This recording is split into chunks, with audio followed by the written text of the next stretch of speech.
Whoever drinks beer, he is quick to sleep. Whoever sleeps long does not sin. Whoever does not sin enters heaven. Thus, let us drink beer. Welcome back to the Go to Hell podcast. Strong opinions, weekly held about Christianity, pop culture, and beer. I'm your host, Tim Curley, and I'm joined by my co-host, Colton Pierce. Colton, how's it going? It's going good. It's Saturday. We're recording on a Saturday again. It's just a lot more convenient during water polo season to be recording right now. My week this week, I had afternoon practices, and so it's really difficult because we usually record at about 6 o'clock on Tuesday nights, and so to drive there after afternoon practice is kind of tough because, haven't seen my wife, my child, all that kind of stuff. So it's good to be out and recording on this Saturday morning. Manchester United started off the Premier League season yesterday. They got a win, and we looked really dominant against Fulham.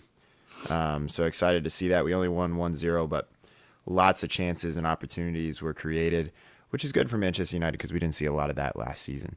So really excited for that. Tonight, LAFC is taking on my Sounders. So I might get together with a buddy who's an LAFC fan tonight to watch that soccer game. So all good things. I love soccer being in season. College football is about to start back up.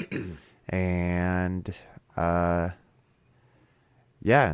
water polo's in full swing. Just happy sports camper right now. How are you doing? Doing well. I got a lot of stuff going on at work. I've been talking about football season coming up. That's still in full swing, and there's some issues there. The NFL's decided to insert itself into the credential process, which they have every right to do, but they seem to have done it at the last second, so it's causing a lot of problems for me where we're just not getting... It's broken the communication chain that I had built up for many, many years between me and PR people at the NFL, and their system's clunky. It seems to have been written by programmers who don't know anything about the credential process. Yeah. It's bizarre. Everything is counterintuitive. There's nothing intuitive about it. So anyway, that's complicating things. Then we've got other stuff going on, big picture things going on at the company that's bad timing. That's out of my hands is the timing, but this is not the time of year to be doing it when you're trying to schedule 32 NFL teams. We probably cover 60 something. I'd say we probably cover on a regular basis half the Division 1 FBS schools. So nice. Most of the schools in the four big conferences. Fortunately, that's pretty easy. That I blitzed through that. So right now I'm just working on the schedule where guys are shooting. Most of our photographers, they photograph the entire season. So they're doing all of the Oklahoma games. They're doing all the USC games. This person does all of the Virginia Tech and Virginia games. And so those are easy. And then they fill in gaps on weeks where their team's not playing. And so I got to kind of add into the schedule with this game's coming up in mid-October. And I need 2 weeks out, I need to contact the school to get a credential. So yeah, so there's still more stuff of that get done before the season starts off in 2 weeks. So we might be doing some college football simulcasts coming up. So which you guys have heard us done once or twice. So that'll be fun. Colton's Oregon team is now in the Big Ten, which is just so stupid. Hey, I'm not a fan myself, but it's how it goes. SEC is welcoming Oklahoma, Texas. I have no idea how it's going to go. So we'll see. UCLA is also in my other school, the school I actually attended for college. They're also in the Big Ten. don't think it's going to go very well. So the two, Cal and UCLA, are in university systems that claim they like athletics, but I don't think they really do. I think they disdain athletics, which frankly I don't have a problem with. I think I was running the world for a day, I would require all public universities, at the very least. I don't think you could do it for the private, but I would require all public universities. Well, if I guess I'm king for a day, I can tell them all.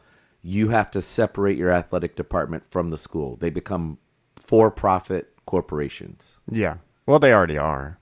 Well, they're non-profit at this point. So, Yeah. But move them away. So when they lose money, they lose money. It's their problem. School's not bailing them out.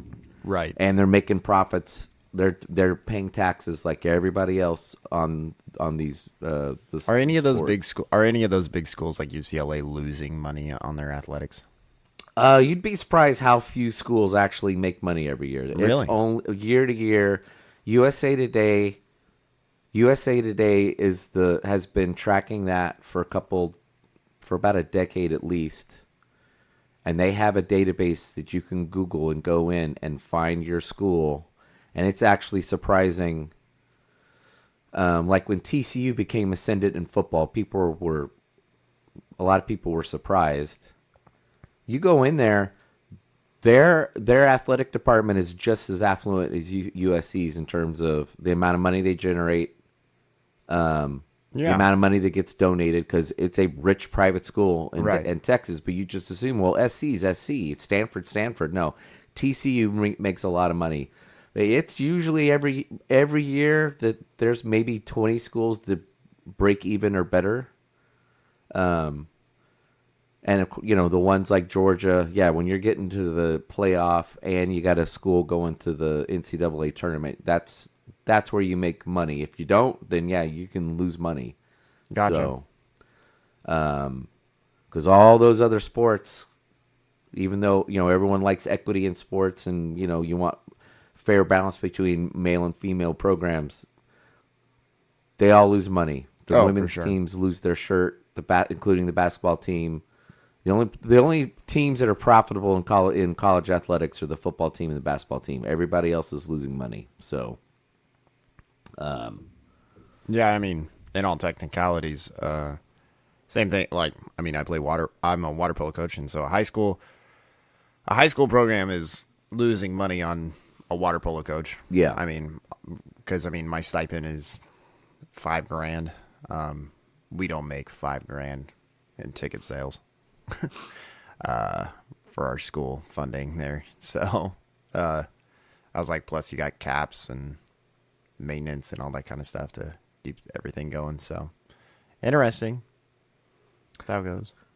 Yeah, I think one little caveat, I think a lot of schools lose money, and they probably could make money because they're run by people who aren't required. Again, this is why you make them a private for-profit business. Yeah. They don't operate on true budgets. They say they do. They have a budget, but they go out and spend money on a stadium that they don't really need, and they get people to throw their way. But the universities run that way too now.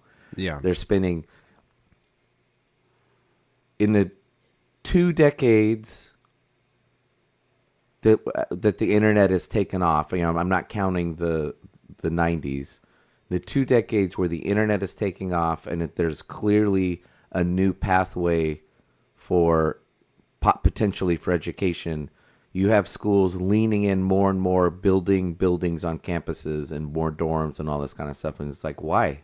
That's outmoded thinking. Other than you're dedicated to building this, you're not doing what's best for the school. You're feeding your ego and the ego of everybody involved, including donors who want their names on buildings at schools that they went to. But it's not really efficient use of money. Right now, you should be storing that money away, putting it into online universities, and trying to actually off-ramp yourself from this outmoded model from the agrarian industrial world, where you have kids march off and go to school for 4 years. So, which is not bad in and of itself. It's good for kids to go away and be away from home, but I don't know how much of a maturing process it is. A lot of kids don't really, my experience, don't actually mature until they get into the workforce. And now it's like, oh, yeah, who's this FICA guy? Why does he keep taking my money? Fun fact for you. It's not just public and private schools that are doing that. Churches also absolutely. Absolutely. To the painful chagrin of Tim Curley over there. Yeah. It's still, I mean, we're even doing it at the church that we go to that we really like. We're in the middle of some building project. Now one's off campus. The bulk of it is there's two projects. We're not building a new building, and I don't envision them building a new building. If they did, I'd let them know that it was stupid. They're increasing the size of the cafe, which at first I was like, I don't know how big of a deal that is. It's a big deal. That thing's now been open for 2 months, and it gets widely used. We have enough, probably every 6 weeks, for whatever reason, a lot of people show up, and there's not enough room, at least for the second service. So you do need the overflow with the TVs and everything in that large cafe is helpful. And then they're building the off-campus learning facility that we've mentioned on here, which is meant for the poor part of Visalia, which is a couple miles south of the church. So that is actually in line with what I think churches should be doing, which is spending their money on things that don't have anything to do with Sunday. So, yep. But yeah, I mean, I was the church we've mentioned before that we were at, I was much to my chagrin and forever my personal shame with myself, I was involved in a ridiculous building project that was just a terrible idea all the way around, and it's left the church scrambling to figure out how to utilize this thing in a proper way with millions of dollars owed. So yep. And then and the hard part is that when the building was done, all those people that had such big dreams for it turned out to be a building that nobody wanted. So like everybody wanted it, and they wanted it for different purposes, and then they got none of it. And so like the building is odd, it's weird, the staircase to nowhere. It was an interesting project, and it came out to be tough. And everybody that like wanted a hand in it, again, like I said, it turned out to be exactly what nobody wanted. I think a lot of people wanted it, but no one stopped to think like, okay, but is that really what we need? So most of you listening to this have no idea what we're talking about. Our church built for the youth. It started out as a youth building that turned into a multi-purpose building. So we ended up building a 2-story building with a meeting room that's not really large enough and classrooms on the second floor that nobody needed because, again, I was on this project. So, yes, when I said earlier what colleges are doing, you can call me a hypocrite or I learned my lesson, but no one stopped to think, how much longer are we going to keep doing? Because our church was still doing Sunday school. Right. In fact, they took Sunday school. The new executive pastor took Sunday school away and upset a lot of people. Yeah. So no one stopped to think, maybe we don't need to build another building with classrooms in it. Yeah. But we did. And they largely go empty. They get used sometimes. When we were doing our financial peace class, we would use one of the rooms up there. But yeah, and otherwise, there's 8 other classrooms up there that just are being used for a while by an outside homeschooling school academy. Then that didn't go anywhere. So we had a cafe that was the acoustics were terrible. Yeah, the acoustics in there are awful. It was like you couldn't hold a conversation in there. And the cafe had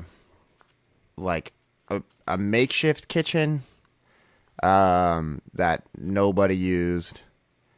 Then we had the hallway to nowhere. Then we had... Well, there's a prayer room behind the kitchen, so... There's a prayer room behind the kitchen. And then... No. I was talking about the hallway where the restrooms are. Oh, yeah. It was like you had the two restrooms, and then it's just like this little like wraparound hallway to then led you to a door, which led you to stairs and an elevator. Then you'd go up around. Up top was all those classrooms that he just talked about, but half of the building you couldn't use half of the upstairs area because they went with high ceilings down below in the meeting place. Right. So you just literally had classrooms over the top of the cafe. So you had 5 classrooms, and then on the far side was a staircase that just led you to outside. It was like this indoor staircase. It was a nice staircase that just led you all the way to the backyard of this building. Yeah. And then the meeting place was supposed to be kind of, again, we talked about with, oh man. I'm sorry, I'm trying to keep it together because it's just really funny. So originally, and what Tim was trying to talk about was the building itself. Originally, when it was designed, it was supposed to be the new youth building because we had an old structure that was a youth building before. It had an atrocity. That thing was a lawsuit waiting to happen. Yeah, and so they tore that down, and so the youth didn't have like their own space that they could just trash. And I know that seems terrible, but I mean, listen, we got a bunch of teenagers there. When you have a youth ministry, seriously, it's like, just give me a room that we can, like, give us a rage room, or something where it's like, where, yeah, there's going to be kids that are going to come in here and they're going to spill Gatorade all over the floor. Yeah. And like, you need something. I was like, don't give us fucking carpet, And so, like, we just need a room that we can trash. And that's what they said. And always this was being pushed. This was going to be a place for the youth, always a place for the youth. And so what do they put in the meeting place? They put carpet all the way through with and they did do it a little bit smarter. They chose those like carpet squares, but cause you can take those out and put new ones in, and then they did hanging lights, like coffee house, like hanging glass lights all the way around. And I'm like, we're going to play dodgeball in here, right? Oh, yeah. Like, yeah. And it was terrible. It was like, oh no. Yeah. So that turned out to be nothing that we needed. Again, they gave us the classrooms upstairs for youth. Honestly, for a youth group, you don't even need that. Like, the meeting place would have worked just fine. Okay. You guys go meet in that corner. You go meet in that corner. You go meet in that corner, and you go meet in that corner. Yeah. That's all you need. So the youth didn't get what they wanted. All these other people in the church that wanted it for this multi-purpose kind of stuff, they didn't get what they wanted out of it. And so the church ended up paying millions of dollars for this building.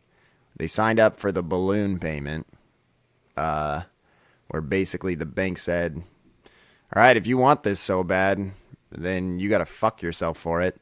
And they literally got to laugh at us for being like, oh yeah, we'll take care of it. And then, yeah, it became, and then our pastor left, and all the people that signed up to be donors to keep paying for it over the couple of years, they all left. Yeah. And so, ta-da, here's this ridiculously overpriced building that actually made nobody happy. Or it didn't fulfill the purposes that people wanted it to fulfill. And there's nobody around to pay for it. So, all that being said, we could have used all that money for way better things. Yeah, so if you're listening to this and we've talked about church, it's a staple of the podcast. If you're listening to this and you're like, all right, well, what lessons does one take away from this? One, and these are not new lessons. So this is not anything earth shattering. It's just, in fact, some of these things we were aware of going into the project. So I think, but we learned the reason why these things are kind of well known in church circles is for a good reason. Yeah. One, we knew going into the project that our pastor was going to be retiring soon. Now, by soon could be 1 year, could be 2 years, 3 years, whatever. And in fact, it was in the middle of that building process when we were starting to get an idea how much money this thing was going to cost and all that, where we had to sit down and say to the pastor, look, you got to be honest with this. The board is now telling you to give us a definitive plan. And it turns out he's like, yep, I'll retire in a year. Whew, okay, that's good to know. Right. I think it might have been 2 years. No, I think we were still finishing that building up in the interim. Anyway, my dad, when I was younger, when I was in high school, my dad did church consulting. Yeah. And he did church consulting for building projects. So he would go in. There were two big organizations in the United States, and they were the ones you hired to come in, and they would come in, and you'd pay them a lot of money, but oftentimes it was good money to spend. You'd spend a couple tens of thousands of dollars. They would come in over several week periods, a lot of times over months period, and they would pour through your finances, pour through your attendance records, Yeah. your demographics. They would study your staff, and they would put out this executive report saying yay or nay to a building project and kind of like how much it should look to be. And they'd point you in the direction of, yes, it's fine to do a building project. This is what you should look to spend, blah, blah, blah, blah, blah. So when we were in the middle of this, I had a phone conversation with my dad, and he said to me straight up, I don't know why, because my parents didn't live here, but they'd visited. They knew who our pastor was. They both went to Fuller Seminary, so they knew of each other. But my dad said to me over the phone, why are you building a building when he's going to retire soon? Great question. And I think that John MacArthur, to his credit, that was always a rule he told other pastors, particularly people he was shepherding of. Don't ever build a building if you have any intention of leaving anytime soon, because that is for the new guy to decide. You're going to do a project like that, the new person needs to decide what is needed, not you. Well, and that's senior pastors. And I mean, that was the golden age of Tulare First Baptist Church. That was Yeah. So, I mean, look, everyone on that committee meant well, but there was a lot of ego and I think we got very pleased with ourselves because this was all coming around like the church is doing well. Although our friend Brandon that we've mentioned on the show, who was the youth pastor, would always point out attendance is up. Yes, it is. It is not because we're bringing in new Christians. They're all people who've left other churches that are upset about something, which was absolutely true. Like 2 or 3 other churches in town had big splits, and we took large chunks of those people and exploded over a couple year period. So it was like, we're just bringing in more complacent Christians. So wahoo. Yep. Lesson 2, a lot of churches do it this way. And I think if you get too many smart people in the room, particularly, I will say farmers who do operate on credit, a lot of businessmen who are used to now operating businesses on credit. If you're a church, you want to build a building, yes, be patient, raise the money in advance so when that building's built, there's no debt. Because one, there is no debt, and I think as Christians, we are supposed to, as much whenever possible, avoid debt. Yeah. There are things you have to do, yes, in life. Most of us, very few of us are fortunate enough to buy a house with cash. Cars have gotten that way. But in all other instances, try to stay out of debt, because debt is a slave. You do have to then start making decisions that you aren't necessarily wanting to make. So it brings in compromise. Yeah.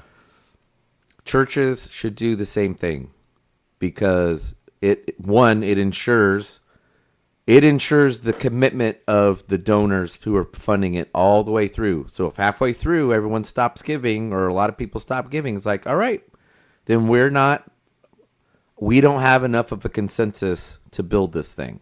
Yeah. And then 2, you have a building free and clear, so when the economy tanks and giving goes down, or people leave your town because your town's particularly affected by that, you have people leave the church, or you have a church split. All right, that's fine. We don't have $2 million that we still have of debt service that we still have attached.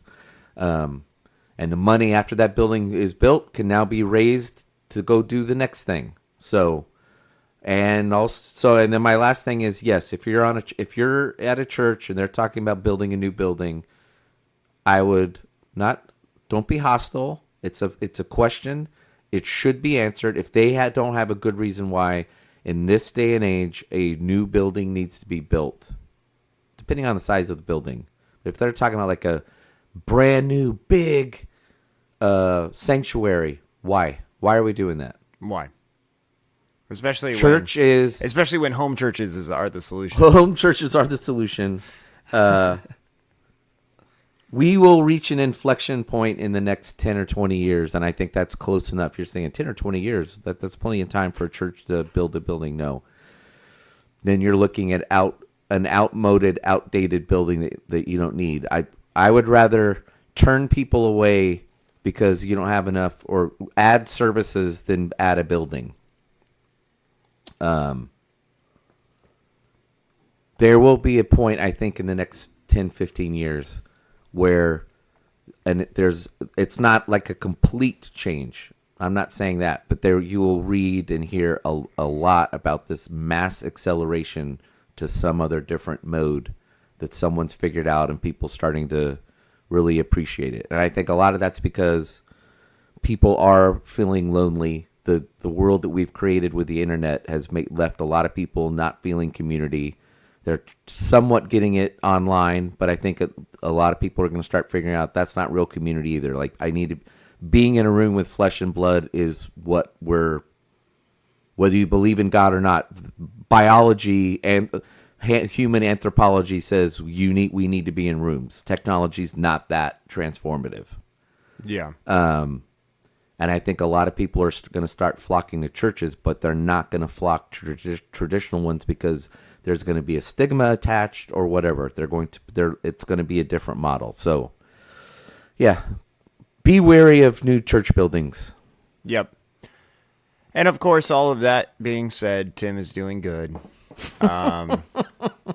He's a little stressed out at work, but so be wary of new church buildings. And Tim's doing great. Just a little stressed out at work. My voice is shot. I don't know why. I heard the pool all day Sunday with the family, the kids and the grandkids. And then Monday, I haven't been sick all week. Monday, I just woke up with this Lauren Bacall voice, and it's stuck.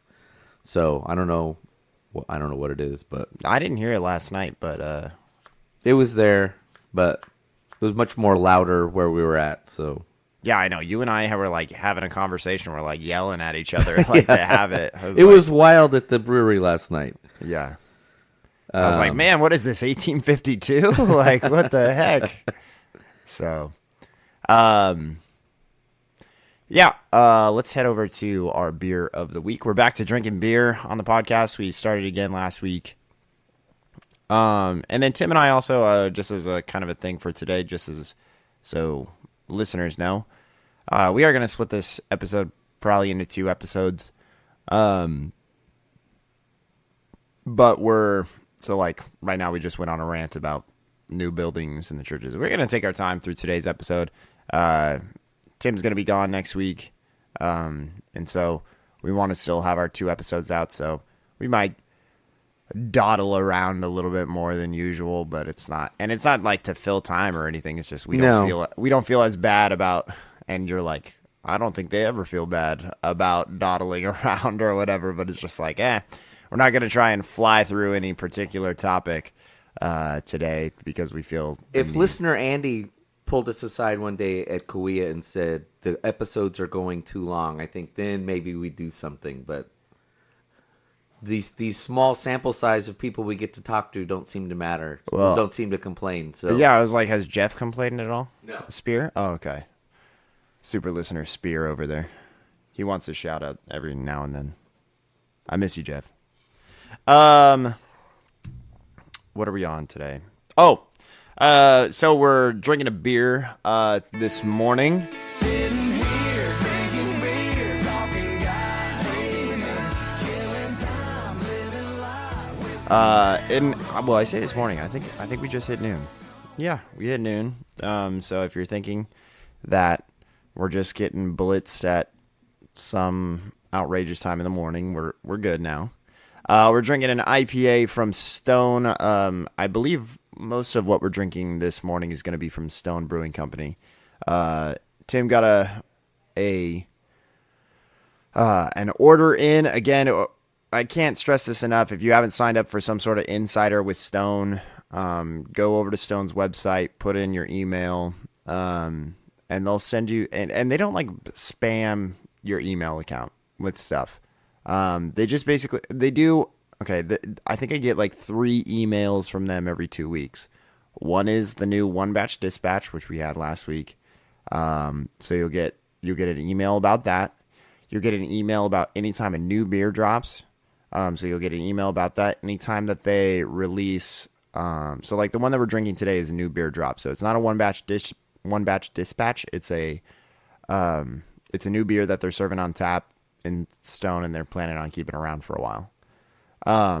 The other one, and then you'll know whenever they take anything out of their vault. So that's when they have beers that are older. We had a Brute IPA on here one time, and that was because, and the way that we found out about that was because of their email list. And then also, and this one is the only, I mean, like, it all just depends on you. You'll get emails about anytime that their shop has things that go on sale. So that's like merch, that kind of stuff. So those are the 4 things that you'll get emails about on there. And like I said, you get like 3 emails every 2 weeks. And it's great. So if that's something that you're interested in and you live in California, because they're able to ship to California, I highly recommend that you sign up for it online. Like I said, it's not like a spam thing. So, but Tim picked up their new Zumology IPA, which is what we're drinking this morning. It's an India Pale Ale with Zumo and Mosaic hops at 7.5% alcohol by volume. It's using the new Zumo hops, which is named after a Spanish term for citrus zest. Yeah, and it says its vibrant lime characteristics hooked us immediately, and it's time for us to do a little experimentation of our own. We found out the Mosaic hops when taking a back seat in the recipe for once truly elevated Zumo's flavor to monstrous levels of refreshing zestiness. Now we're certified Zumologists. And it's delicious. It's a nice, tasty IPA. Yeah, I do feel like there's kind of that zest, kind of more of that lime lemon flavor. I feel like that kind of takes over, which is kind of interesting because it's not a typical flavor profile. When people talk about citrus, you're usually getting orange or grapefruit on beers when they're talking about citrus. So it's great to kind of have a lime lemon kind of flavor that's going on. So, thoughts, Tim? Yeah, I think I drank one. The first I got them on. You've filled everybody in on how great it is to order from them. So I put in an order. The slowdown with Stone is the processing. I don't think they process every day. It seems like it's kind of hit and miss. I either ordered, maybe I ordered on Saturday. I think I ordered on Saturday last week, and I ordered this beer and their Pilsner, which is amazing. It's a bitter Pilsner. It's fantastic. And then I ordered the Fight On Pale Ale, which is also fantastic. I mean, it has, it's got to be good if UCLA Bruin is drinking it, and Oklahoma hates them too. So both my schools of choice despise USC, but I can't not drink that beer. So I ordered a 4-pack of that, and then on Monday, I thought I had not. There was this beer that we're drinking. I thought I had missed that beer. I thought I'd ordered a different one, so I went in and ordered more of the USC Fight On beer because I didn't think I'd ordered enough, and then ended up ordering another 6-pack of this. And then once it got here, I was like, oh, okay, I guess I ordered twice. Hopefully it's pretty good. But I'd say all that. They shipped both orders, even though I ordered 2 different days, both orders arrived the next day. Not 2 days later, 1 day later. Yeah, that's crazy. So I had it on that night, and then our friend Nolan and I went to High Limit Racing here in Tulare and saw Kyle Larson and former NASCAR favorite Casey Kane at the Tulare Thunder Bowl. And so I grabbed a couple beers on the way out that we could drink once we got there before we walked in, not knowing what the beer situation was at Thunder Bowl. So I grabbed a couple of the Pilsners and a couple of these IPAs, and every time I've had them, they're delicious. So they're nice and bitter. The citrus profile isn't a sweet one; it's a bitter one. So I'm enjoying it very much. Yeah, I think zest is the right terminology for how it is. So yeah, they've not added the fruit juice. It's just the zest. Yeah, and it's great. All right, do we want to do music of the week? Yeah, we can do music of the week. I listen to more of the Apple, but I'm not going to do music of the week from the Apple list. I've got another one that I can do. All right. Let's hear it. How about you? Well, if I we're not can do doing mine. that, Mine if we're not is, doing the Apple, then I got to think about what I've been listening to then. Okay. Mine is Peter Gabriel. Sorry, hang on. Oh, see, Tim wasn't My phone either. My phone is asking me questions. It's none of its business. I listened to the Peter Gabriel Secret World live album from 1994. This is one of my favorite albums. I listen to it regularly. The music on here is fantastic. Gabriel's one of these guys who knows how to find the best studio musicians in the world and turn them loose both on his albums and live, and that's what he's got here. He's got some of the best studio musicians around playing drums and guitar and violin, and he's got a bunch of African musicians singing and playing instruments as well. And then he's got Paula Cole, who had her own solo career in the 90s. One of those musicians who had some decent success in the 90s. She had a few songs hit the radio. I think one album did very well. She is one of the best singers there is in music. She just doesn't have, I don't know, she's lacking the it factor. But as a singer, she's got a wonderful range and can actually, you can tell she's got a trained voice. And so she does a lot of singing with Gabriel on this album. So it's really good. You can only listen. It's 16 songs. It's an hour and 47 minutes, so it's a full concert. You can listen to it on Spotify. It is not on Apple Music, and I don't know why. So anyway, that's what I'm listening to. Peter Gabriel, Secret World Live. All right.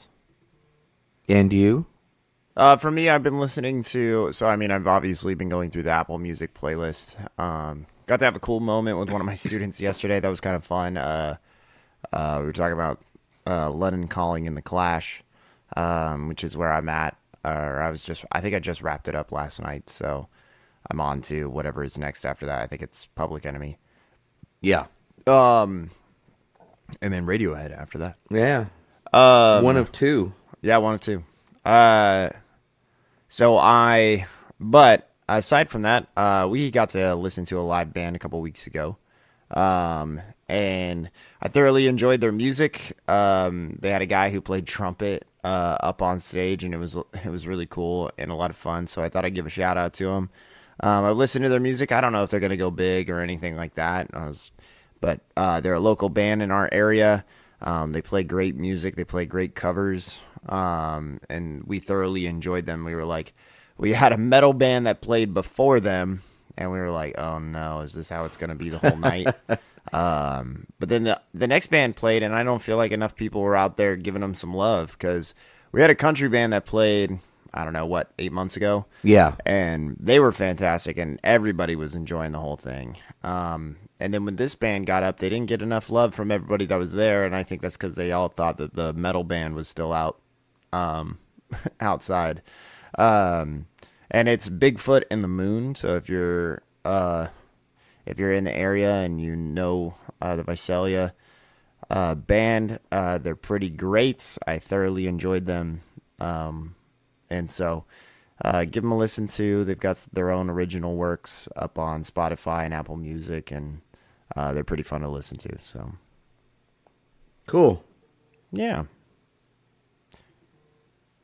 Do we have any What the X? I have no What the X. I've stayed off Twitter. Yeah, and I feel like our topic today is we're going to hit plenty of What the X. Yeah, and a lot of what I'm going to be drawing from on what I have to say about politics and Christianity comes from what I see on Twitter, and so I'm always reluctant. Yeah. I go back and forth on Twitter or social media in general about its significance. A couple years ago, I would have completely discounted it and be like, it's a small percentage of it's a small percentage of people. Yeah, there's a lot of people on Twitter, but there's a small percentage of people actually voicing their opinion. It's not representative of society. I don't know that that's the case anymore, but I do think it's also...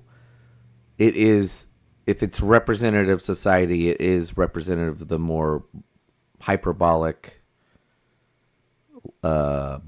boisterous parts of society that want to make everything a big deal and everything's a crisis and this, that, and the other. So, like Kamala Harris came out with the price control plan, which is just stupid. Price controls don't work, but the right went crazy of...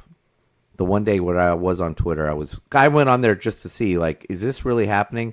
Everyone on the right is like, oh, this is communism. This is communism. And I finally went on with somebody I really respect and said, this is not communism. They're price controls. Yeah.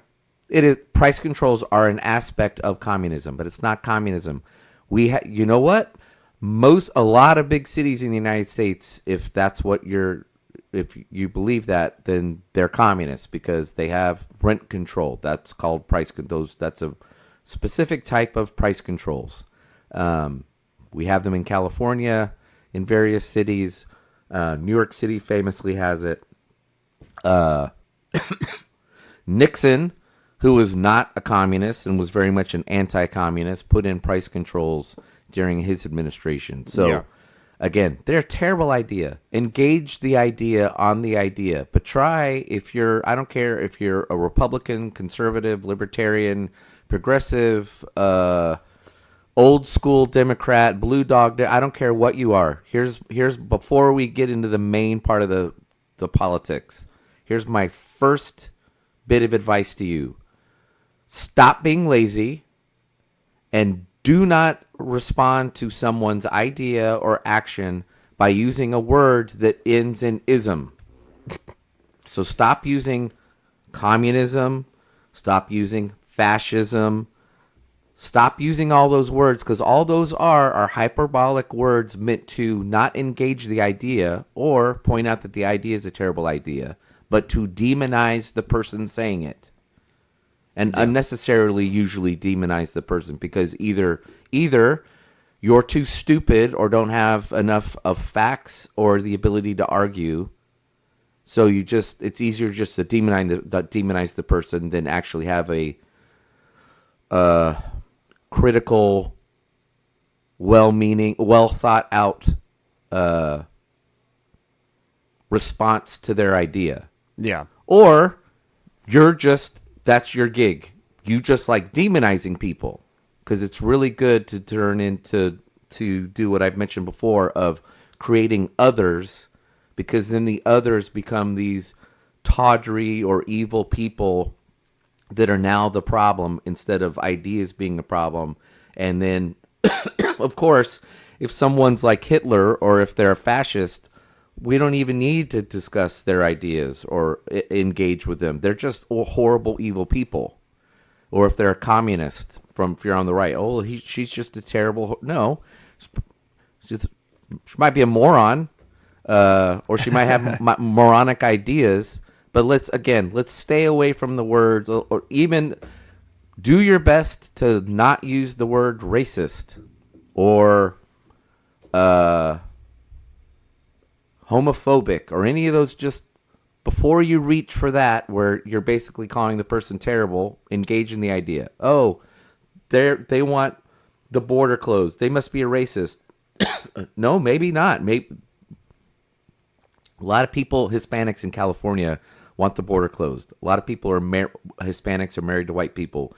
That's a lot of interracial marriage is becoming more and more a thing. So at the time that more and more people are interracially marrying, we're throwing the word around more and more about someone's racist. How about we flesh out this idea and see if racism is really behind it before we just go full throttle into that. So that's my first bit of advice on this politics stuff and Christians.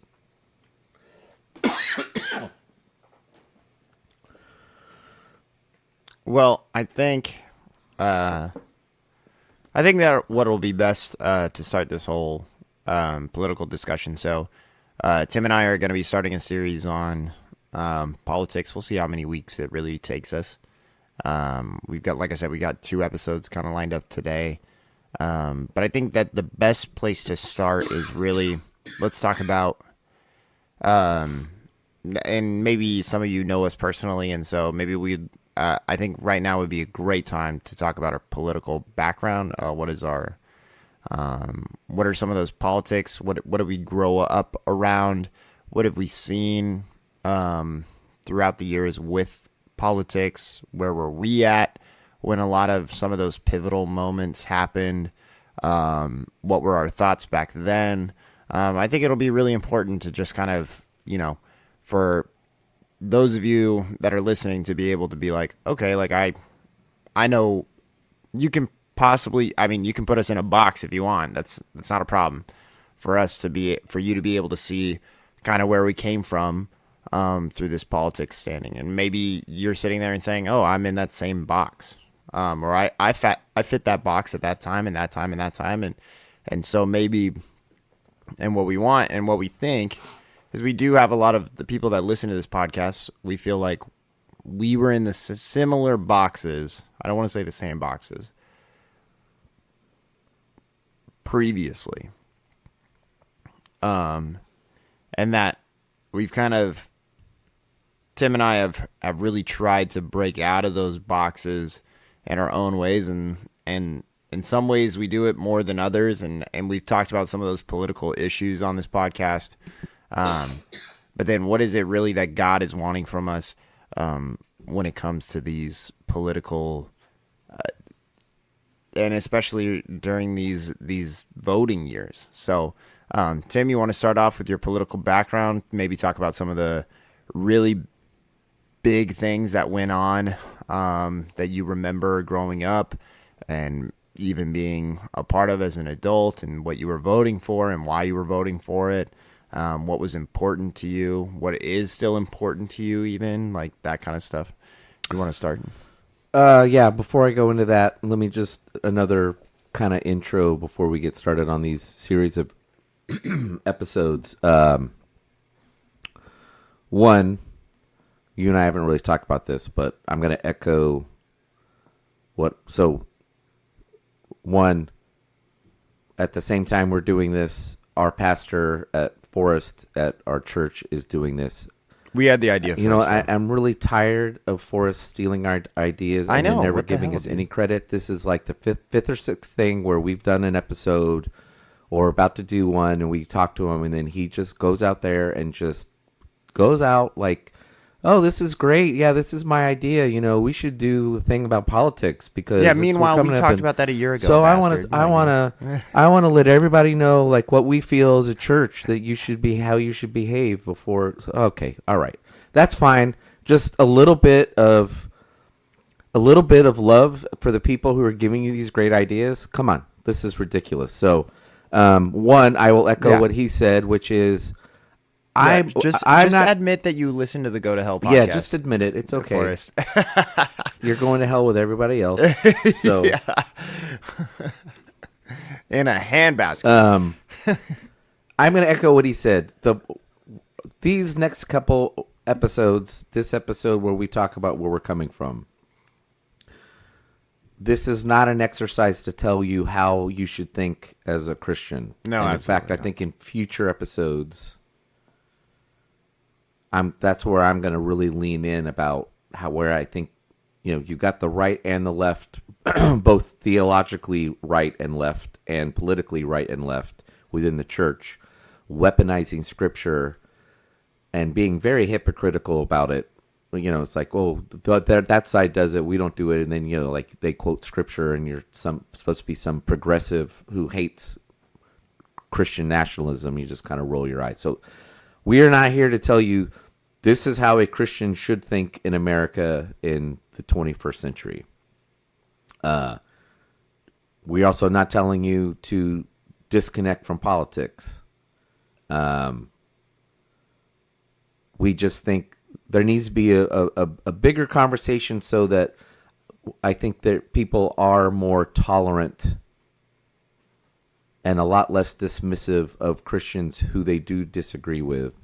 Yeah. And much like what we've talked about with the theology and the stupid literal wars that have broken out over non-essential beliefs to being a Jesus follower, the politics in the United States has led too much to that. And there's way too much mixing of politics. So continue to be political. Continue to... where you feel Jesus is changing you politically, lean into that. Die to oneself. That's one way of dying to oneself. Being like, oh, I grew up thinking this way my entire life. If you feel Jesus is leading you to lean in more, fine. That's fine. And be free to share those ideas with other believers. But always be a peacemaker in those discussions. Yeah. So that be part of the conversation that's trying to change the entire culture, the religious and the secular, which says we don't need to be flirting with a civil war over these things. We don't need to be rioting in the streets or at the Capitol over these things. These things are temporal. Right. Even if you're not a believer in God or Jesus, these things are still temporal. Yeah. They're this world will outlast you. Presidents are only around for 4 years. Things can quickly change. Very few presidents. There hasn't been a president who's been truly transformative for at least probably since Reagan. Everybody else, Obama had his day in the sun. He didn't really change things. Yes, he had Obamacare, but he didn't really change things. We haven't really had a truly impactful president for a while. So these are just men. One day it'll be a woman. And a lot of these things we argue about, like marginal fucking tax rates, and somehow that's biblical or not, is just silly. So again, we're not here to change your mind. We're not here to tell you that you can't be a Republican or you can't be a Democrat or you can't be a libertarian or you can't be a progressive. That's not the point. It's to maybe change your outlook on how other people view Christianity. So also with that in mind, the book that Forrest is using. He's claiming he didn't steal it from us. He's claiming he stole it from this book. He's a liar. But anyway, that's why he's going to hell. It's a book called The Party Crasher, How Jesus Disrupts Politics as Usual and Redeems Our Partisan Divide. It's by Joshua Ryan Butler, who's actually written several good books. This guy's a really good pastor and professor. It's like $10 on Amazon. It's a quick read. I'm about a quarter of the way through. I can guarantee you we're going to base an episode or two on this book because of how he frames things. He reframes politics. This is not really just a Christian book. This book, I think, reframes politics in a better way of not being... Yeah. Politics in the United States it's not a binary... Politics in the United States aren't binary. It's not a two-party system. It's not a two-party belief system. It's more like a quadrant of 4 different things that are vying. So we'll go into that. So if you want to get the book now so you can read, so when we get to our episode and discuss it, that'd be great. So, my background. I was born in 1971. My earliest remembrance of politics is the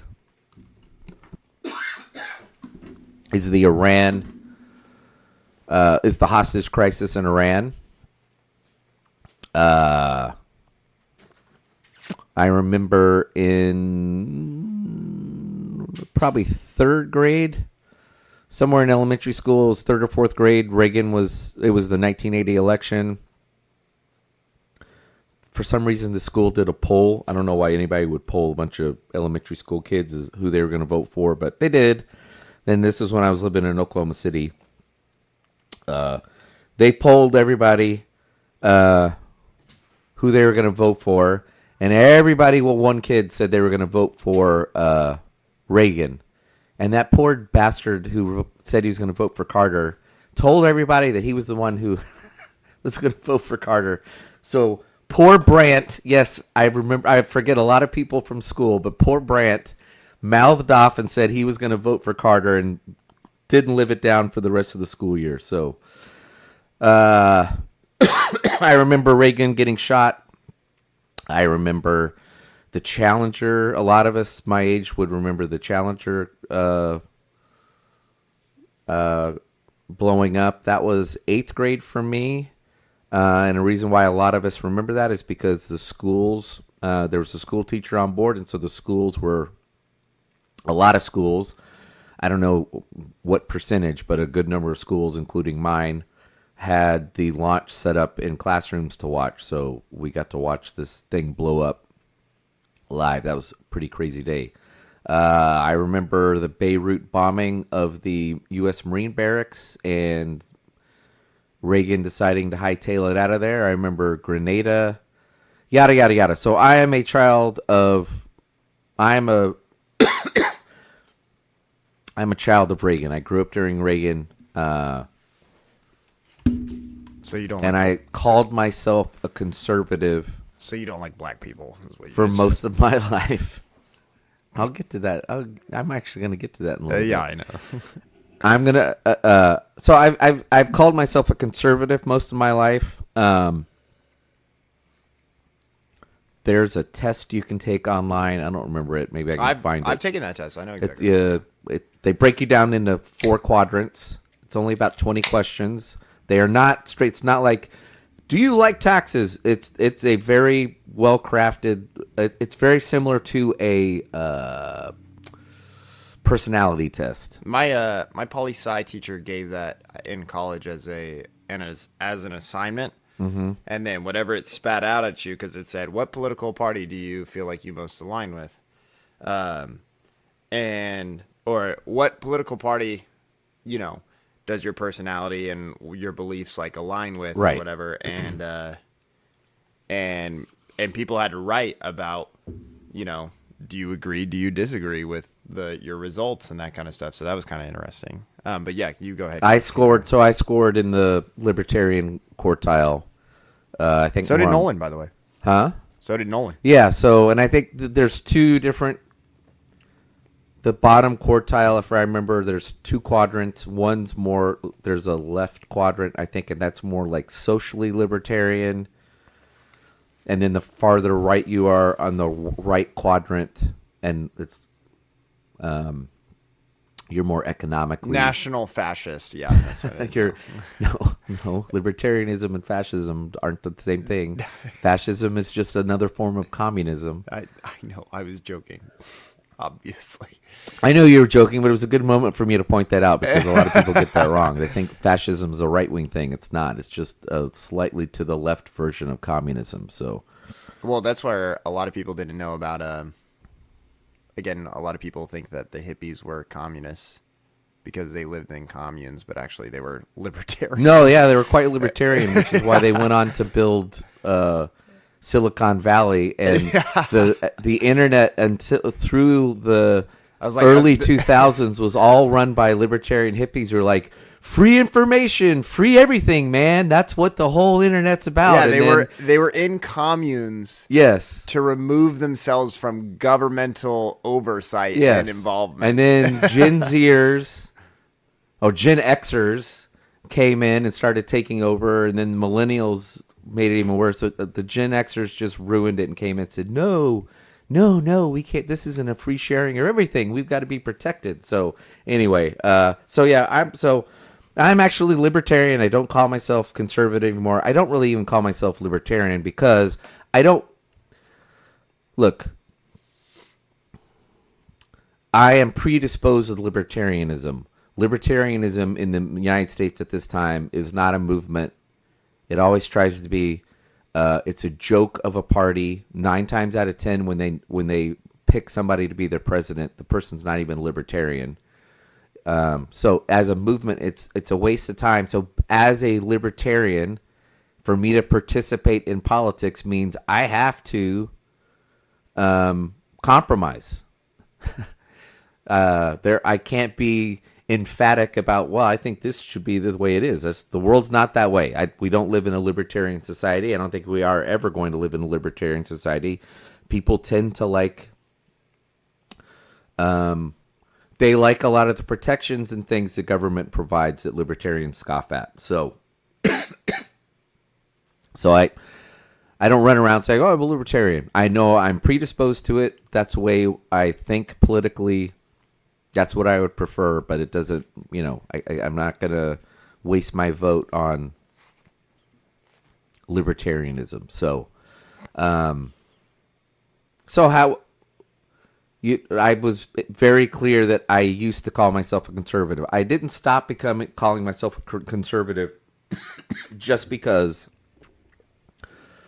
of me finally taking a test and reinforcing what I already knew, which was I'm really a libertarian. It's because, and I don't know how much of this is religious, I have found myself disagreeing more and more with the tenets of the Republican Party and things that I fundamentally held myself up and through probably this decade, maybe late 2000s. And what are those things? One, I think both parties, even though the Republican Party is known for it, both parties are lazy when it comes to foreign policy and use military power way too much. And I know a lot of you who are conservative say, well, we have enemies who hate us, and so we have to do that. I'm old enough now to disagree with that to some degree. I think we treat too many countries as enemies when they should be viewed as rivals. Those are two different things. Right. Rivals you can be hostile to, and you can seek to compete with them because they have interests different than yours. But it is not the same level of hostility when they're an enemy. Right. And I think also, like I was talking about before, when you start adding isms to individuals and demonizing them, when you start calling a country an enemy, when someone comes along and says, hey, maybe instead of going to war or something, we need to compromise. Well, only a piece of shit compromises with their enemies. If they're a rival, okay, they're a rival. We hate Russia. We think Russia's not good. It's possibly a threat to Europe, but it's just a rival. And so in order to keep them from being an enemy and this spiraling out of control, let's come up with some compromise. Right. We don't do that. We go jingoistic on every freaking country we can find, and I think part of that is because politicians love it, because it distracts us from things going on in the country that need to be fixed. 2, it quickly turns into this othering that I talk about all the time, where you can go, all right, well, the sheep are over here. You guys love Ukraine. You're the good people. And all you people who don't, you're Russia lovers and you're pieces of shit. So you're horrible, terrible people. Just like people that side with the Gaza Strip, you're fucking terrorists. Yeah, you like the Palestinians? Well, they're prone to terrorism. So it's not that you're wrong. We disagree. It's nope. Now you're siding with the enemy, and you're not to be trusted. And which are maybe all even logical worse. fallacies. Like, you can't just like right. But we've fallen in love with that. My other reason for my now revulsion for all of this military adventurism, besides it being a repeated failure, we haven't really succeeded at anything. If we're all being honest, outside of Grenada, little small things like Grenada and Panama, we have not effectively fought a war since World War II.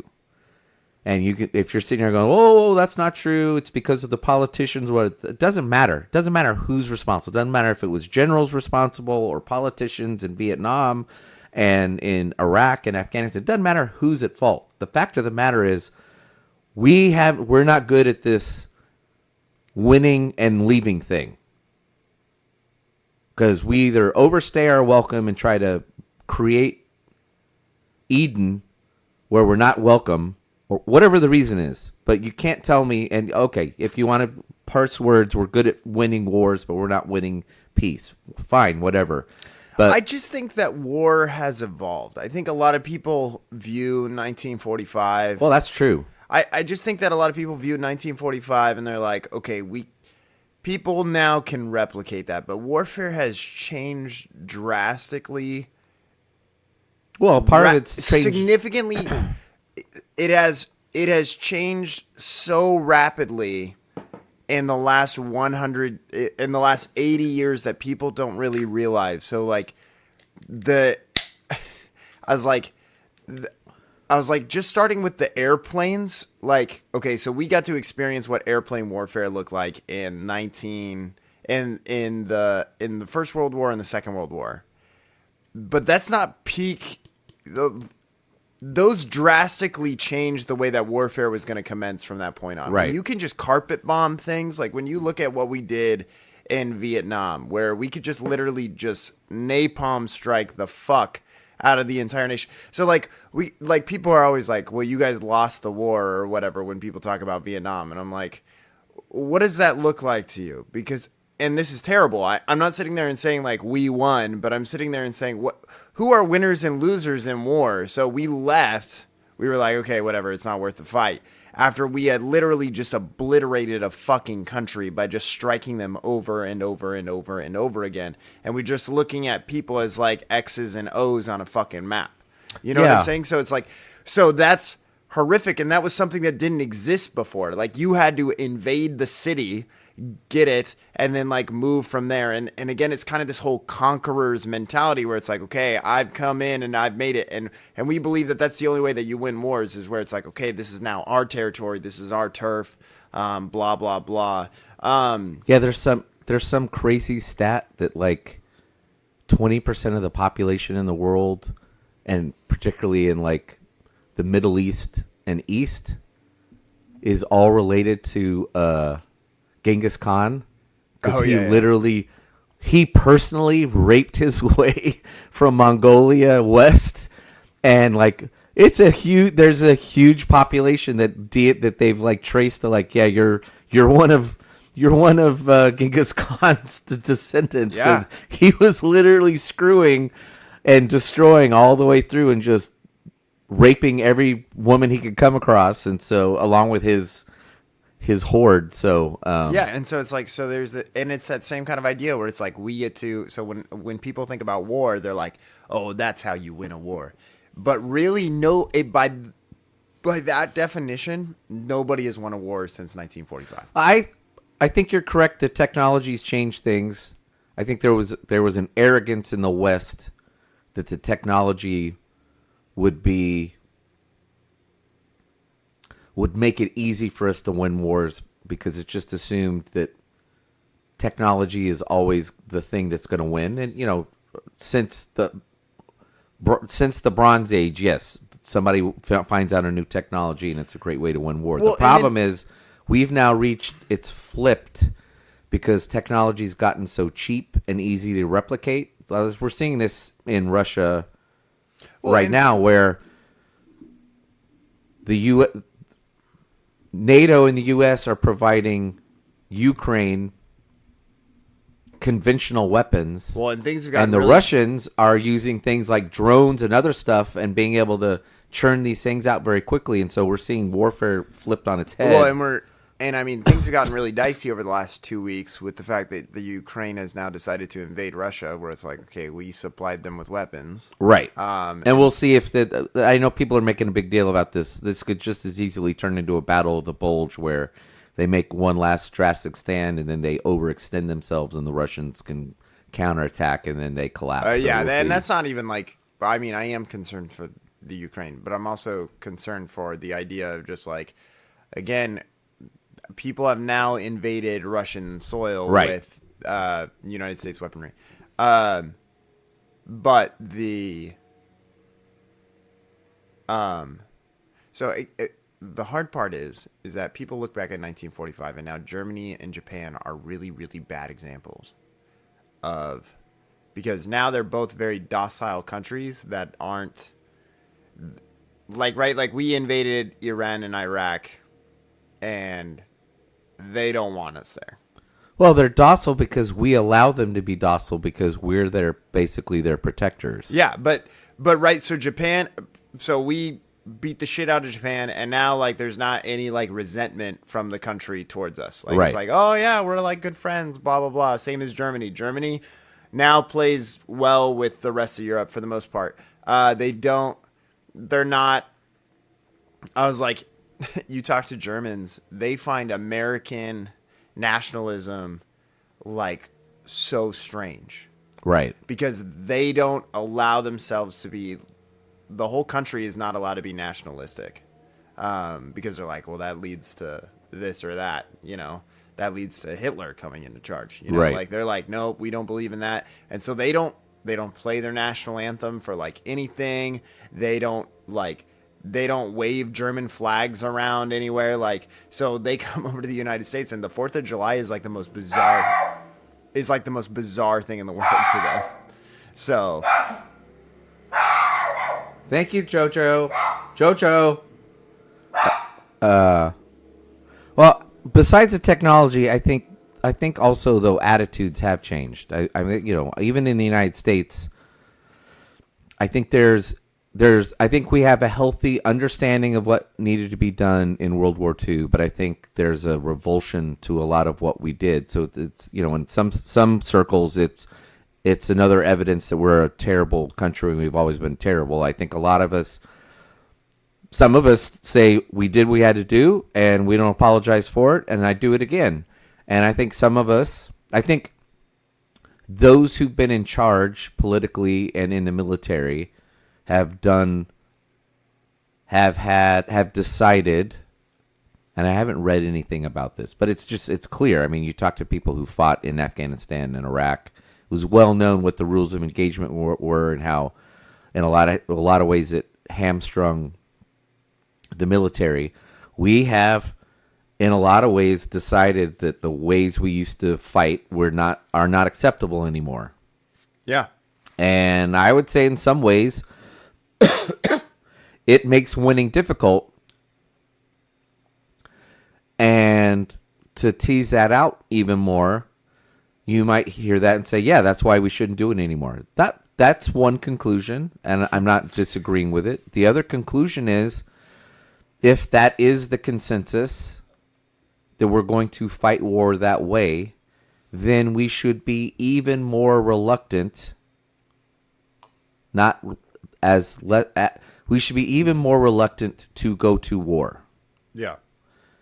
But instead, we have U.S. servicemen around in like 70 countries around the world engaged in anti-terrorism operations and blah, blah, blah, blah, blah. And so, how much of this, which then leads people to sound, some people think they sound crazy, but that leads people to not an unreasonable position of this is just a money-making scheme on behalf of the government and military contractors to get rich. Which is that might not be incorrect. That might be correct. But that's not a healthy attitude for a country to have, where you're starting to suspect that your government is engaged in activities as important and morally ambiguous as fighting war for profiteering. Yeah.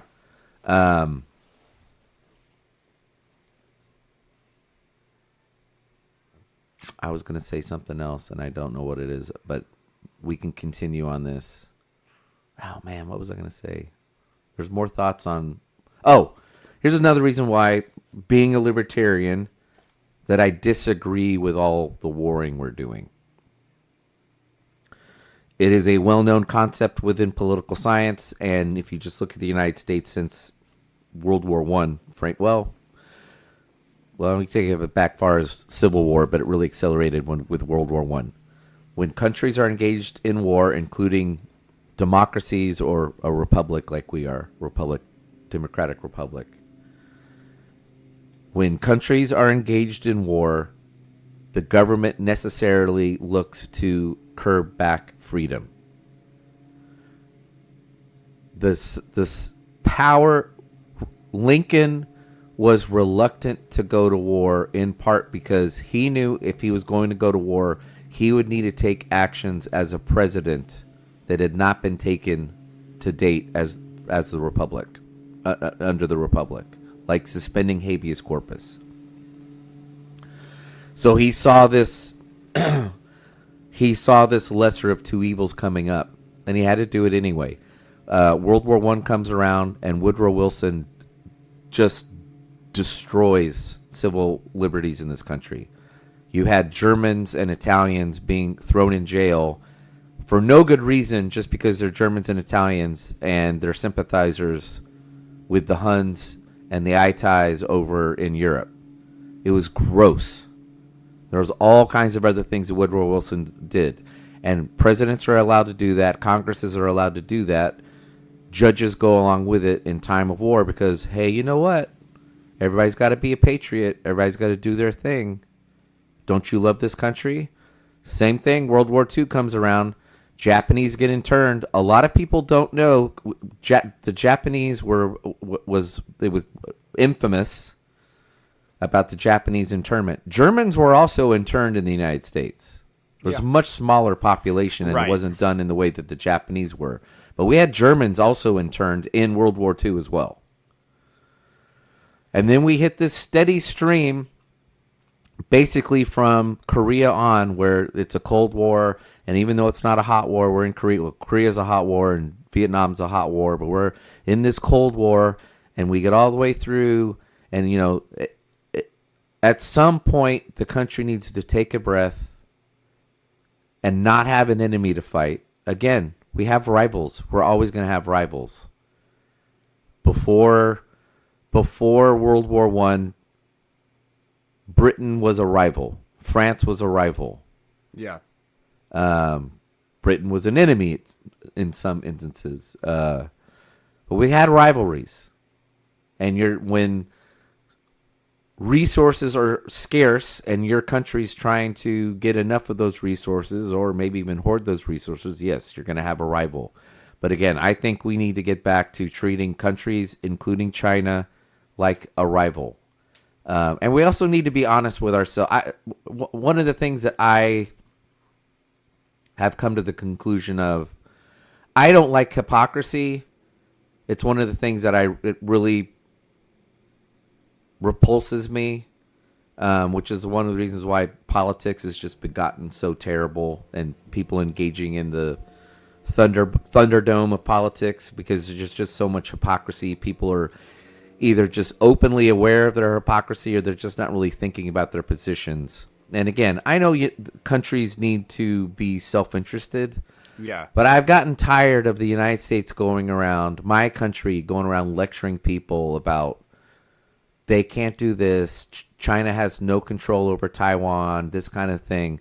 When the United States, since its inception, has viewed the Western Hemisphere as its realm of power. And has always told outside countries, stay out of the Western Hemisphere. This is us. And yet we go to China, and yes, China's this strange hybrid of a mercantile economy mixed with it's not even communism, it's just a dictatorship. So yeah, they're not into this freedom thing, man. And they're trying to take over Taiwan, which is free. Just point of reference, Taiwan didn't become free until like a decade or 15 years ago. Before that, it was pretty much just a dictatorship as well. So it just had a free economy. Look, Taiwan's always been the purview of China. Do I want to see them swallowed up? No. But again, are we willing to get in a war with someone, a rival, because they look at, let's just say, Cuba as their sphere of influence and they want to take it over? I don't think so. But we get so worked up into... anyway, so that's a big part of it. I would say where my faith is kicked in is I came to the conclusion in the last couple of years that freedom has become idolatry. Yeah. Particularly for Christians. American Christians evangelicals have invented this connection of freedom to Christianity. One is that they're not opposed, but I don't think they're also necessarily hand in hand. No.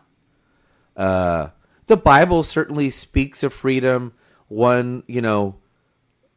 like to use the African American slaves used Moses and freeing the Jewish people from Egypt and the Pharaoh as their tale. But again, you're freeing yourself of subjugation of a foreigner. That doesn't mean you're then walking in and forming Jeffersonian, Madisonian democracy. So, the stories of the Bible are more about being governed by like-minded, like people. That's the kind of freedom it's speaking of. Yeah. Yes, we had ancient democracies in Greece, but those democracies aren't anything close to what we have here. Yes. They were based on elitism and not egalitarianism. In Sparta, you were a citizen only if you fought. It was a small amount of people in Athens that voted. It wasn't everybody. So, we didn't have universal suffrage. So anyway, we have turned freedom into an idol that we worship. And I think too many times it frames what's been a theme of this show. We frame our Christianity around the idea of freedom first instead of Christ first. And where does freedom sit in there? I agree. All the while, we're very much willing to take people's rights away because they don't behave sexually like we want them to. Which is the hypocrisy game, but we can get into that later in another episode. So, I guess that's a lot of where I've been. I will point out just some more of the negative stuff. So I out myself. When George Bush Sr. was president, I formed the Young Republicans Club. Oh, at the private school I was at. Oh, Tim. We also there was a subgroup of us that was routinely vandalizing the campus and the principal's property. And we called them the Sons of Liberty, and we likened it to the Irish. So Sinn Féin was the political party of the Irish movement, and the IRA was its militant wing. And so for us, it was the Young Republicans were the official political party, and the Sons of Liberty were its militant wing. But anyway, as president of the Young Republicans, I did send a letter to George Bush making it clear that we abhorred abortion. It was despicable. It's terrible. It's the moral. I saw the letter recently. I found it in Wow. I still have the piece of paper. It was typed out on a Macintosh computer and printed out on a laser printer, a laser Mac, but I don't have the file anymore. But I still have a copy of the letter, and I have a copy of his response back to me, which was, I'm sure, written by one of his 14 secretaries. But it's his signature on it. So I was a good little I can't believe you don't have it framed in your house. What? I said, I can't believe you don't have it framed in your house. No, I have the Gettysburg Address behind you framed, and I have the Bixby letter, which Lincoln wrote to the mother who lost all of her sons within like a month, which then led the U.S. military to come up with that thing of you can't have all your kids fighting in combat. Yeah. So there's that. I fully supported the first Gulf War. I did not support our incursion into the Balkans. That was one where I thought we're sticking our nose into something, and Europe needs to fix this. We can't solve everybody's problems. 9/11 came around. I think I might have shared this on the show before. I woke up. I saw 9/11 happen from beginning to end. I got up, had the news on. News broke that an airplane had hit the Twin Towers. There was no details, so I think most of us watching the news had this idea that like a Cessna had flown into it, like lost control, or like the guy had passed out and died. And then the news came out that it was a airliner, and then watched live as the second one flew in and hit. Did the news talk about that George Bush was behind the whole thing?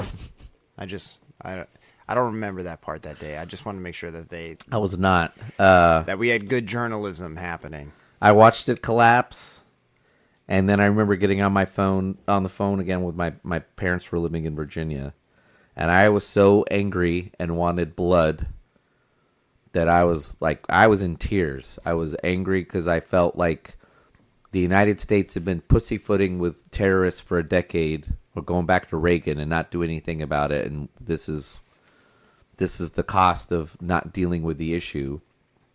And I literally said, it's now time for us to go Roman. If you're not familiar with that phrase, Rome basically let it be known that if you kill Roman citizen, you will lose 10 of yours.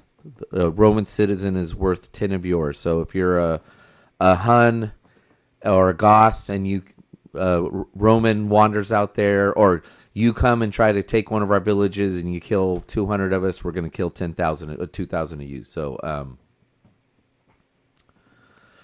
So, and I was all in on Afghanistan. I had mixed feelings about Iraq. I thought we were overextending ourselves. I didn't care about weapons of mass destruction because Saddam had also been sponsoring terrorism, and as someone who was very much engaged in the news, people aren't aware there were a lot of stories being done by journalists, including at like the Wall Street Journal. It wasn't like crackpot internet stuff, doing a lot of reporting showing that there was that Saddam looked like he might have been involved in the Timothy McVeigh Oklahoma City bombing, like giving money and material support. So I was never in favor of nation building, both in Afghanistan. Once Afghanistan turned into we're going to stay, I soured on it. Same thing with Iraq. I vehemently disagreed with Colin Powell of you break it, you got to build it. No. Sometimes you just go in and you kick ass and you leave and you let people sort it out. And I think one of the things we're finding out that Colin Powell was wrong, because Germany, even though it's German and its culture is slightly different, it's still a Western European society that we were living with. Yeah. And we just destroyed the shit out of it. I mean, people were zombies at that point. They'd had enough. I don't think, this isn't me being racist and saying they're bad people. This is a natural human response. I don't think your average Middle Easterner is that interested in you rebuilding their society. I think a lot of people who are desperate and need food and water, they're pretty much on board. But at some point, leave. We don't want you around. We find your ways strange and silly, because a lot of things we do are counter to their culture.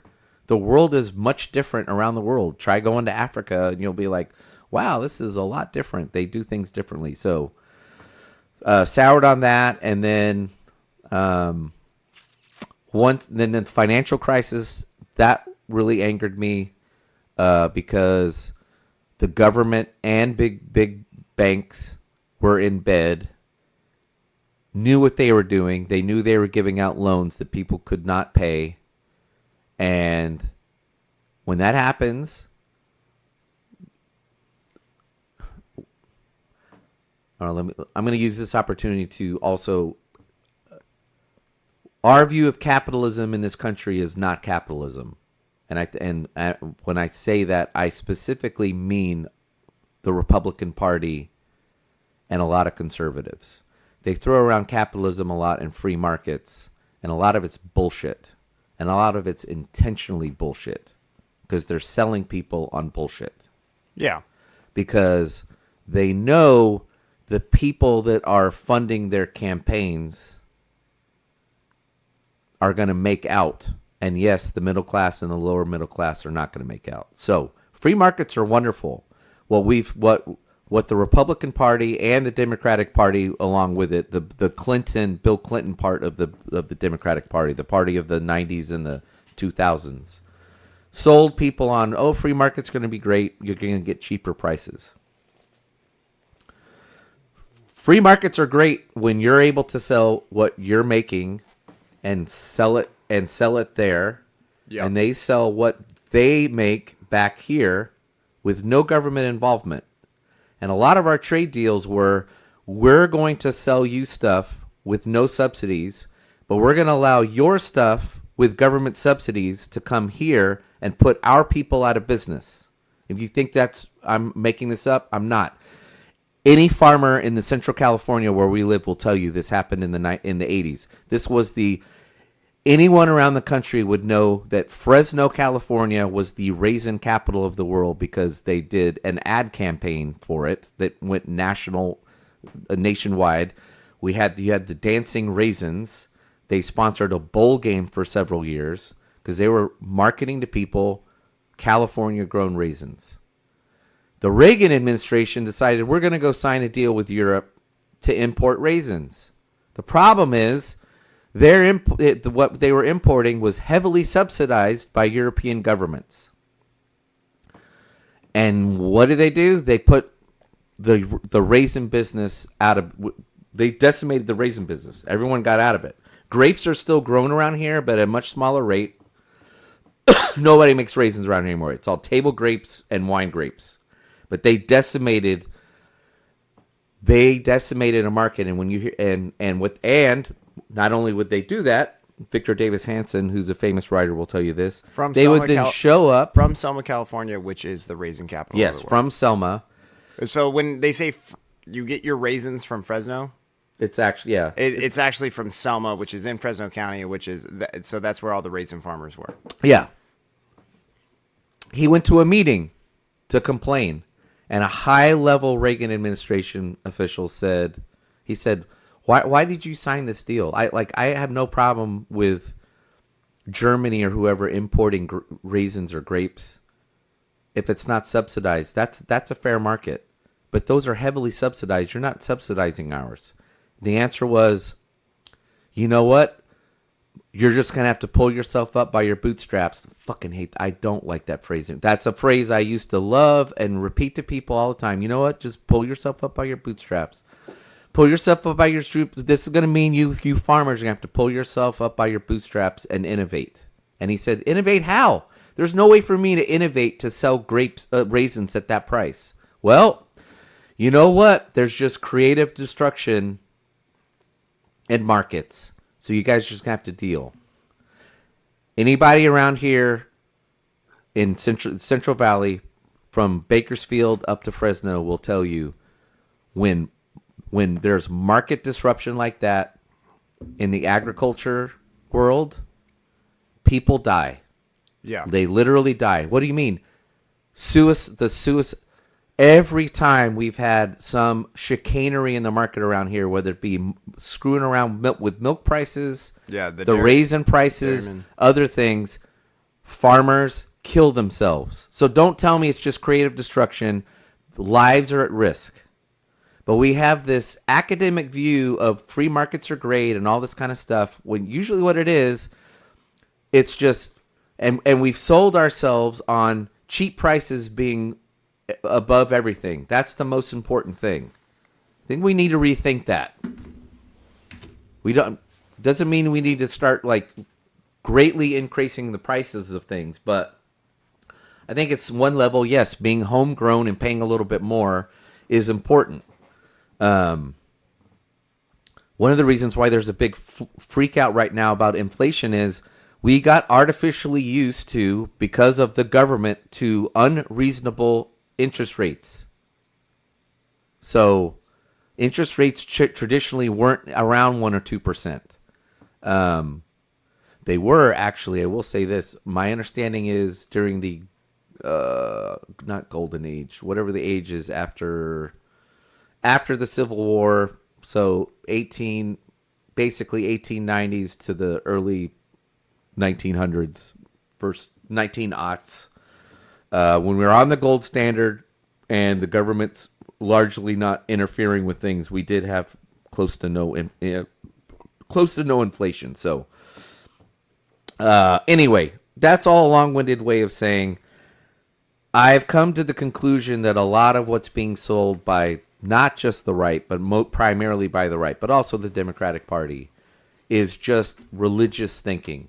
It's really not academic. It's religious thinking. It's, free market's this and free market's that. Yes, a bunch of jobs are going to leave Ohio, and, that's just creative destruction. But people will find new jobs. Turns out that then they don't. Oh, well, you know what? Big boys put their big boy pants on and move somewhere and go find a job. Tell that to somebody who's lived in the same town for 6 generations. Right. Yeah, they can pick up and leave. People pick up and leave. A lot of people, the people who say that are people who are wealthy and live on the coasts and have the ability. No, they've had the ability to go off to school on the other side of the country, grow up in Los Angeles, go to Harvard, figure, Boston's, it's cool and like all that kind of stuff. That's what wealthy people do. A lot of people who've only lived in a town, they find that strange. It's not that transportation's difficult. They know how to drive a car. They can get from Muncie, Indiana to Orlando in a couple days. They know how to use a map. It's just they're used to this. Right. I have even though I don't have a job and life sucks, I still have a safety net here. Yeah. I have a church that I go to, or I have a United Way that I can lean on, or a Goodwill, or whatever. I got family here. So if we all have to, we can move into the same house or whatever. You go off, that's it. You're on your own, buddy. Yeah. You're a stranger in a strange land. Yeah. But we tell these folks, you know what? We made a decision to allow your company to send those jobs overseas. Suck it up, buttercup. And then we sit around and go like, how did this strange orange man get elected? Because he's speaking to those people who are really pissed, who got sold a lie. Yep. So, I wouldn't call myself a Republican at all anymore. I still tend to vote Republican. I have not been excited about The only person I can say I've been excited by, well, this makes sense when I say it. The only person I've been excited by in the last, since Reagan, is Rand Paul, because he's a libertarian in the Republican Party. He speaks my language. But other than that, it's just I never voted for Trump. I voted for Trump in the first election. I did not vote for him in the primary. I think by the time the primary came around, it was Ted Cruz and him. I find Ted Cruz very smart. He'd be a great Supreme Court justice, but he's insufferable. I voted for Trump reluctantly. And the reasons why I voted for Trump is I wanted him to shake up Washington. I wanted him to shake up the bureaucracy. The bureaucracy is running too much of the government. It's unaccounted for. It's not supposed to be that way. Congress has created that problem, by the way, because they don't like. It's easy for them not to make decisions. They can always say, "Oh, that evil guy over there in the Department of Transportation's responsible for this. Elect me again for another 2 years, and I'll make sure something happens." And then rolls back around the next 2 years and says, "Yeah, the reason why you're having this problem, farmers, the guy in the agriculture department. Re-elect me, and I'll go solve that problem." It's all a sham. The whole thing's a game. So the problem I have as a Christian is I don't think Christians. It's unhealthy. It's not a sin. Don't hear me say this is sinful. I think it's unhealthy for Christians to be cynical about the world. Yeah. Because that lends to not being engaged, that kind of thing. I have a hard time not being cynical about politics in the United States. It does seem like a game. It seems like a joke. It seems the things that you hear. It's a mono party. It's this, that, and the other. I completely buy into that. And what I have to struggle with is not becoming cynical and disengaging and just be like, blah, it doesn't matter. It does matter. And then I'll wrap up with this on my journey. I talked about when I was in high school. Well, when I was coaching football at the high school that I went to school at. The high school that I went to was, it had 3 factions within it church-wise. There was the John MacArthur group. There was the Jack Hayford. He ran a church in a couple miles away. It was a Pentecostal church, very large Pentecostal church. It wasn't. They didn't do anything with snakes. Just it wasn't that kind of Pentecostal. I was kind of hoping it was. We haven't brought up snakes in a long time. Yeah, I know. I knew you were going there. I'm looking for any opportunity. No snakes. It was. I would call it Reformed Pentecostal. How dare they? And it was charismatic. We'll put it that way. And then the other one was Shepherd on the Hills, which is a big church in Northridge, pastored by Dudley Rutherford. So that was the big faction. So I say all that. It was very conservative. There might have been some teachers on staff there that were Democrats or liberals.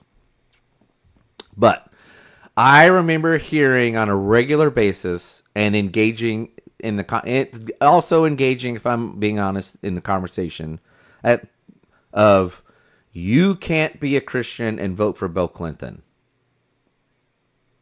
Wow. If you voted for Bill Clinton, you're not really a Christian. Yeah. And it was, it all evolved around the screwing around. It was it was known he was screwing around even before Monica Lewinsky. So a lot of it was around that, and then it was the being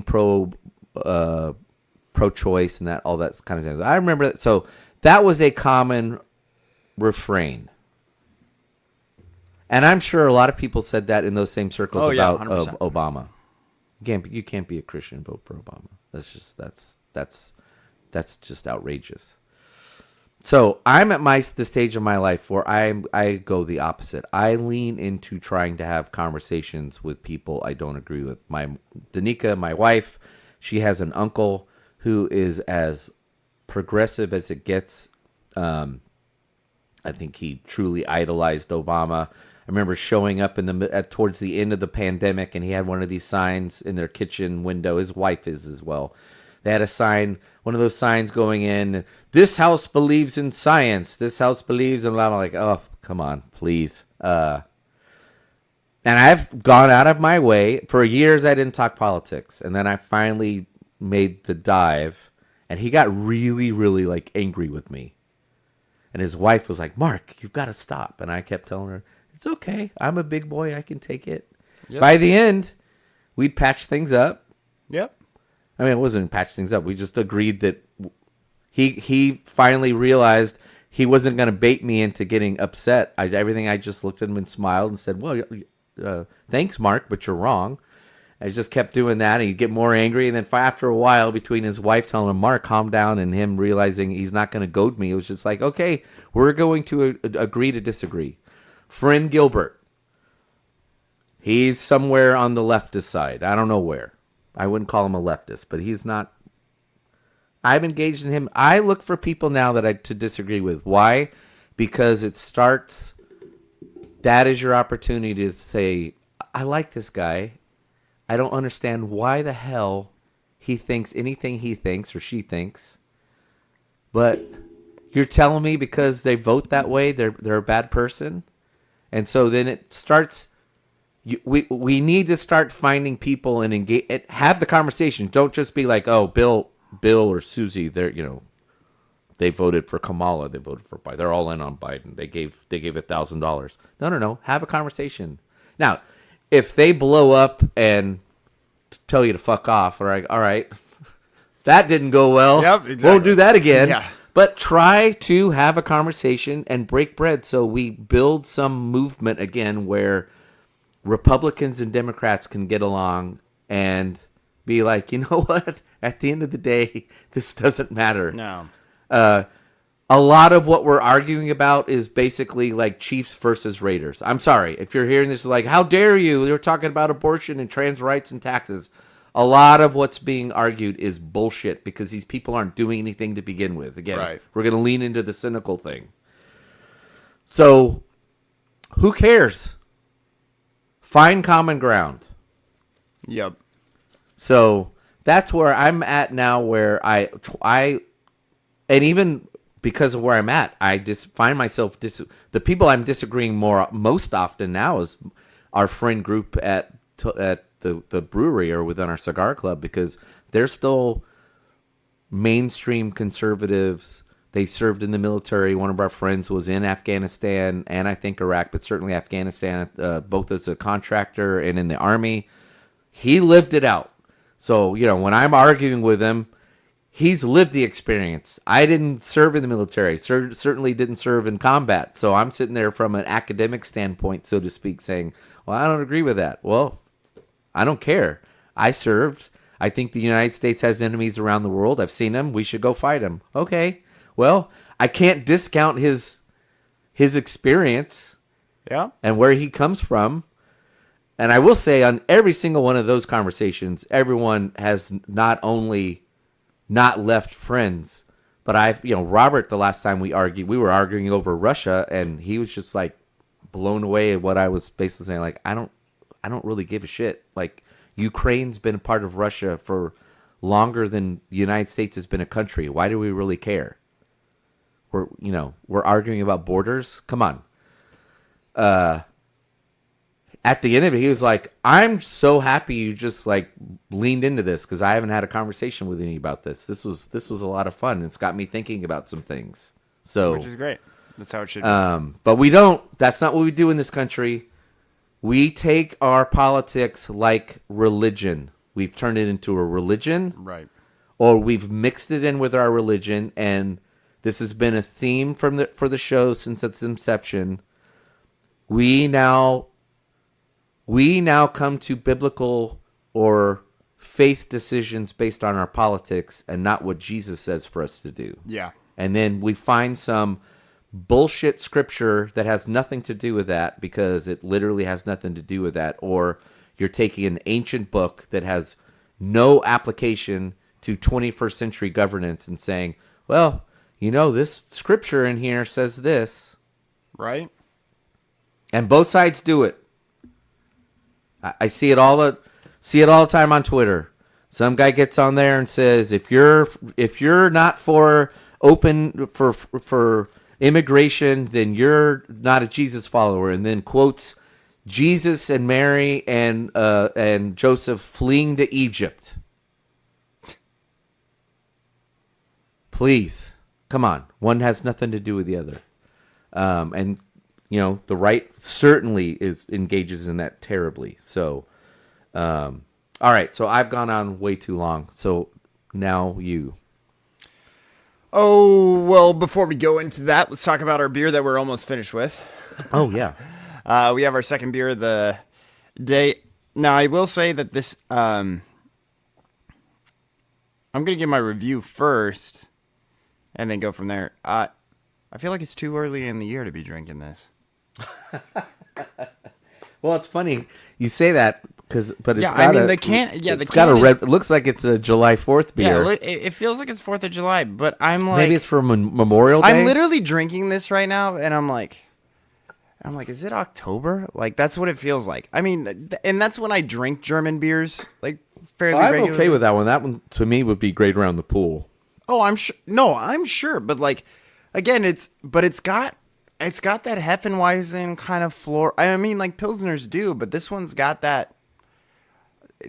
I feel like it's leaning real heavy into that floral, where it's like, again, it's kind of like a hef.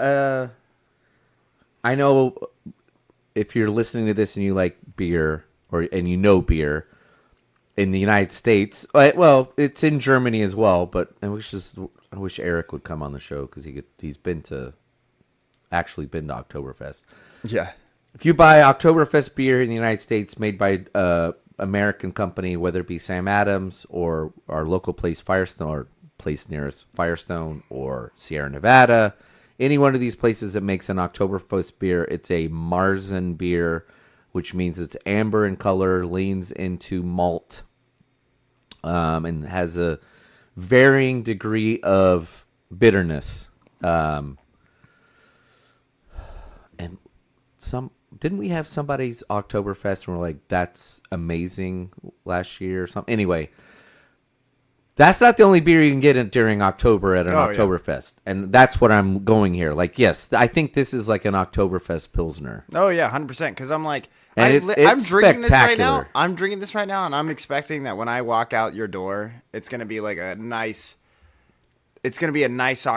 early October kind of. It's 76. I'm gonna go. That's not what's gonna happen when I walk out this fucking door. Okay, it's gonna be 96 degrees. I'm gonna stop at the store and get some brats on the way home because I'm feeling like a brat. It's nice, Maybe a warm pretzel with. In our area, there are, and maybe people. And I haven't grown up in a lot of other places. I've grown up in a few different places, but in the Central Valley, there is a feel and a smell to the world around you in different months around here. And so like late April, May has kind of like when you walk out in the morning has like a certain kind of feel and smell. Everything feels really fresh and that kind of stuff. And then early October has like a certain feel to it where again, there's kind of like a smell that kind of goes with it. Because again, where are we at in the whole aspect of harvesting and all that kind of stuff. And so I'm like looking outside and I'm like, man, I feel like this is what's going to happen when I walk outside, but I know that it's not. Like, I feel like it's an early October 92 on the way. I'm going to be like, oh gosh, it's still fucking summer, so it's great. So this is Stone's Pilsner. It's real bitter. I love it. It says Stone Pilsner. What does it say on the box? Do you remember? No. It's a Pilsner for the people. That's what it is. It's and it takes a skilled brewer to make a great Pilsner, and we've been honing our skills for more than a quarter of a century. Originally brought to America by German immigrants, Pilsners here have evolved through the creativity of American brewers and ingredient growers.